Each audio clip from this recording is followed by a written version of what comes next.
센스 있는 구독자 여러분, 안녕하세요. 럭키세븐입니다. 자, 저항, LED. 네, 오늘 보여드릴 것은 LED를 사용할 때 얼마짜리 저항을 써야 되느냐, LED를 위한 전류 제한 저항 결정법에 대해서 간단하게 한번 이야기해 보겠습니다. 자, LED 그래서 오늘은 조명용 LED는 아니고요. 전원 표시등, 작동 중 램프 같은 이런 시그널용 LED 입니다. 자, 이런 시그널 LED는 조명용처럼 많은 광량을 필요로 하지도 않고, 그래서 소비 전력이 굉장히 작습니다. LED의 제조사나 사양이나 또 색상에 따라서 약간씩 차이는 있겠지만은 지금 어쩔 수 없이 녹색을 갖고 왔는데, 과거에 전통적으로 많이 사용되던 그런 빨간색 LED 아시죠? 그 전원 표시부에 빨간 불, 이런 시그널용 빨간색 LED는 통상적으로 약 2V 전압에 10 내지 20mA 정도가 전격입니다. 2V에 10mA 곱해보면은 소비 전력이 20mW 밖에 안 돼요. 이런 초저전력으로 불빛을 낼 수 있는 LED이기 때문에 표시등으로 아주 널리 쓰이는 거죠. 자, 근데 중요한 거는 이 전격 전압이 있다 그랬잖아요. 전격 전류가 있다 그랬잖아요. 그런데 전기 제품에 전원 표시를 하려면은 전원이 들어왔을 때 그 전원부에 이 LED도 같은 전원이 공급이 되어야 이제 불이 들어올 텐데, 이 LED가 필요로 하는 그런 전원의 사양이랑 통상적인 전기 제품의 전원 사양이 다르단 말이죠. 그래서 이게 필요한 거예요.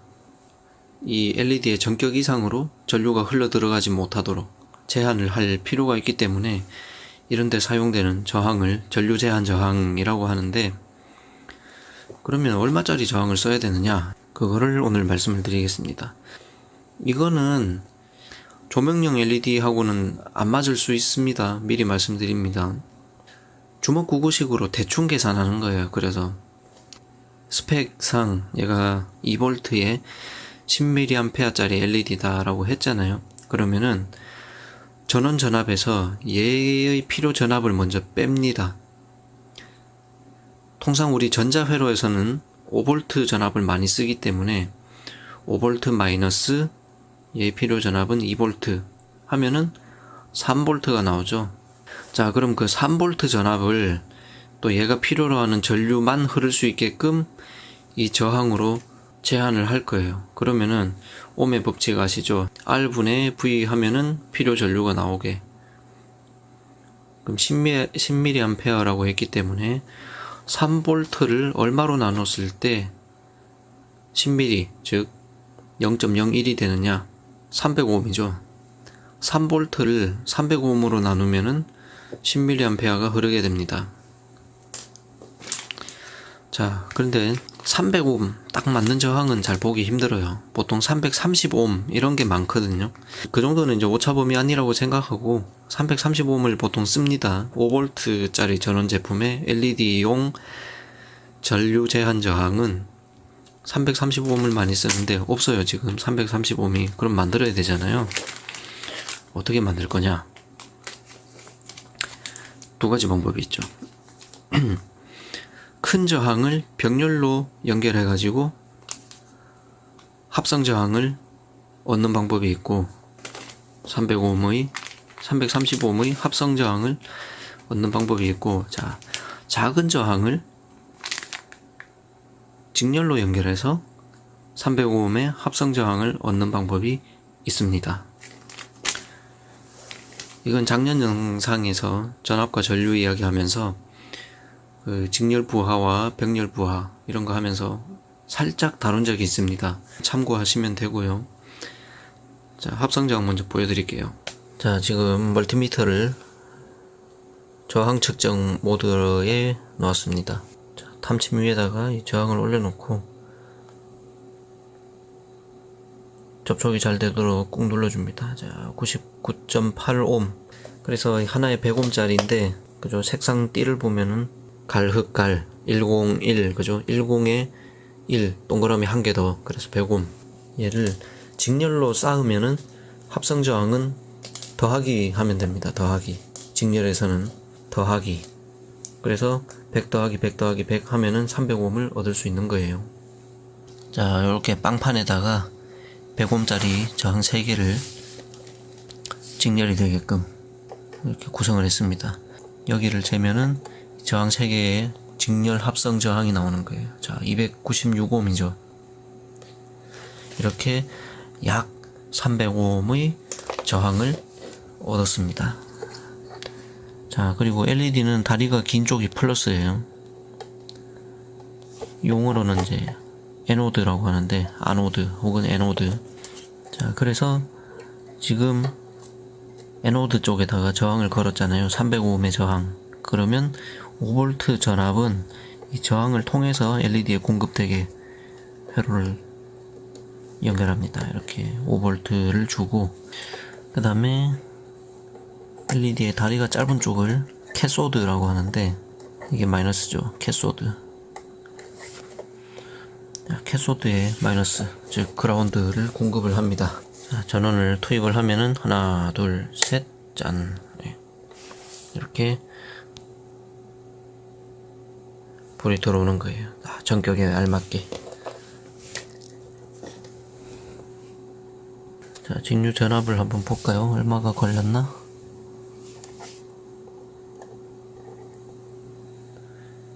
이 LED의 양단에 지금 걸린 전압이 2.1V 이렇게 안정적으로 걸렸습니다. 전체를 보면요, 그죠? 이 저항에 공급된 전압이랑 그라운드랑 사이를 보면은, 그쵸? 지금 공급 전압은 4.99 5V였거든요. 5V 전압을 요 305옴의 저항을 거쳐서 공급을 했더니 잘 되더라. 자, 그 다음에 두 번째 합성 저항. 예, 이번엔 1kΩ짜리죠. 갈흑적. 그러니까 102입니다. 10에 2, 동그라미 2개. 그러면 1000이죠. 1kΩ인데, 1kΩ 3개를 직렬로 해버리면은 3kΩ이 되겠지만은, 얘를 병렬로 하면요, 개수로 나누면 됩니다. 한 개일 때는 1kΩ, 2개 하면은 500옴이 되는 거예요. 저항이 반이 되는 거죠. 왜냐? 전류가 흐를 길이 병렬로 하면은 이 저항으로 한 길, 이 저항으로 한 길, 두 갈래 길이 되잖아요. 그래서 부하가 분산돼 버리니까 전체적으로는 저항이 반이 되는 효과가 나오고요. 3개를 하면은, 그렇죠, 저항이 3분의 1이 되는 겁니다. 그래서 1kΩ에 3분의 1 하면 333옴이죠. 자, 가륵적이 1kg가 맞는지 한번 더 보고요. 자, 지금 단위 보시면 kΩ이죠. 985. 약간 오차가 있지만은 거의 1kΩ에 근접해 있는 걸로 확인을 했습니다. 빵판에다가 이렇게 1kg짜리 3개를 이번에는 병렬이 되게 연결을 했죠. 자, 이렇게 보시면은 요 다리가 7번 줄에서 다리 3개가 공통으로 지금 묶인 모양이 되어 있고요. 반대쪽 다리도 1번 줄에서 3개가 묶여 있습니다. 자, 이제 합성 저항을 보면은 얼마냐?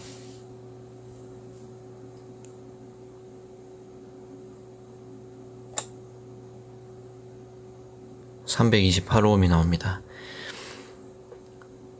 그러니까 얼추 330에 근접해 있죠. 이렇게 지금 딱 맞는 저항이 없을 때 이런 다른 저항들을 적절하게 직렬 혹은 병렬로 합성을 하면은 원하는 저항치를 얻을 수도 있습니다.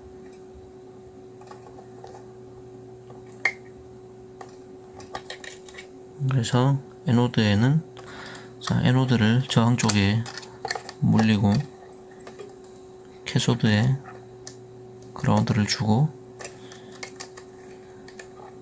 저항 쪽에 5V 입력을 줍니다.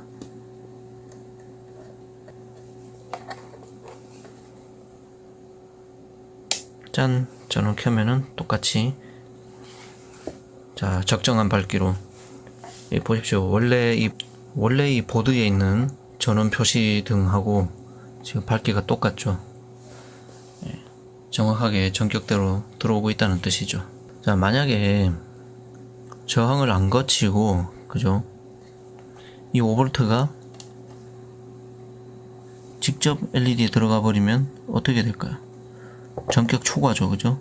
자, 5V가 다이렉트로 에노드에 들어갔다. 그럼 순간적으로 너무 밝은데 색깔이 벌써 이상하죠? 비교해서 보십시오, 저쪽이랑.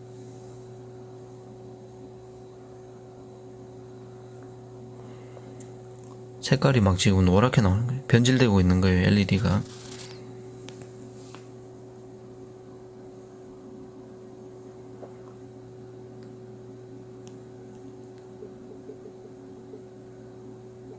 지금 만져보면은 뜨거워요, 아주.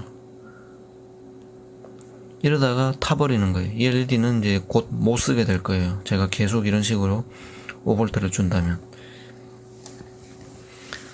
자, 그리고 지금 보여드릴 수 있는 환경이 5V 밖에 안 돼서 그런데, 자, 더 계속 하면은, 자, 우리 주변에 흔한 전원으로는 이거 말고도 12V 전원 같은 거 있죠. 자동차에서 쓰는 12V인 경우에도 똑같아요.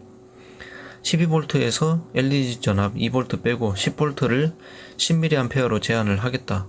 그러면은 1kΩ짜리 걸면 되는 거죠. 1kΩ하고 이 LED하고 직렬로 해놓으면은 거기는 12V 전압을 주면 되는 거고, 24V 전압이었다. 그러면은 2.2kg를 쓰면 됩니다. 그리고 교류 220V였다. 그러면 22kg 걸면 되겠죠. 자, 이런 식으로 전원 전압에 따라서 LED의, 그러니까 표시등용 LED의 전류 제한 저항 결정하는 방법을 간단하게 한번 살펴보았습니다. 자, 그런데 가장 좋은 방법은요, 이렇게 전류 제한 저항을 하는 것보다는 애초에 전압 제어를 제대로 하는 것이 효율 면에서는 낫습니다. 이런 5V 회로 같은 경우에는 손실이 별로 안 돼요. 이 저항에 걸린 전력, 분배된 전력을 한번 생각을 해보자고요. 아까 5V에다가 LED에는 2V 분배해줬잖아요. 그럼 남은 3V는 어디 가느냐? 저항에 가거든요. 저항에. 그럼 3V에 10mA. 그럼 이 저항도 30mW의 전력을 소비를 하는 거예요. 그래야 그 전력의 합이 50mW잖아요. 애초에 전원 입장에서는 보세요. 이 회로 전체에다가 5V에 10mA를 공급을 한 거라고요. 제가 작년 영상에서 말씀드렸죠. 직렬 회로에서는 어느 구간이나 전류가 똑같다. 10mA예요. LED에도 10mA, 저항에도 10mA, 전원도 10mA 공급했고 5V에 10mA를 공급했으니까 전원단은 50mW의 전력을 공급을 했는데 그 전력이 20mW, 30mW 이렇게 분배가 된 거거든요. 그래서 애초에 지금 보시면 LED보다 저항 쪽에 분배된 전력이 더 많아요. 하지만 전체 합해봤자 끽해야 50mW 밖에 안 되니까 이런 5V 회로에서는 크게 뭐 낭비라고 할 것도 없는데 12V, 24V 거기까지도 좋다 칩시다. 그런데 220V, 380V 이런 상용 전원에 대해서까지 올라가면 이때는 얘기가 다르죠. 얘기가 달라요. LED 고작 LED에 불을 켜자고 LED가 10mW를 먹으니까 220V를 줘가지고 10mW 하면은 어떻게 돼요? 2.2W예요. 2.2W. 2.2W면은 엔간한 전기 제품들 대기 전력보다 훨씬 큰 거거든요. LED 손전등보다 더 커요. LED 손전등 1W, 좀 큰 거는 2W. 그런 거보다 크잖아요. LED 손전등보다도 밝기는 10분의 1도 안 되는 게 전력은 그거보다 더 먹는다. 낭비잖아요, 낭비. 근데 낭비인 것보다 더 큰 문제가 사실 있습니다. 이런 저항들은 있잖아요.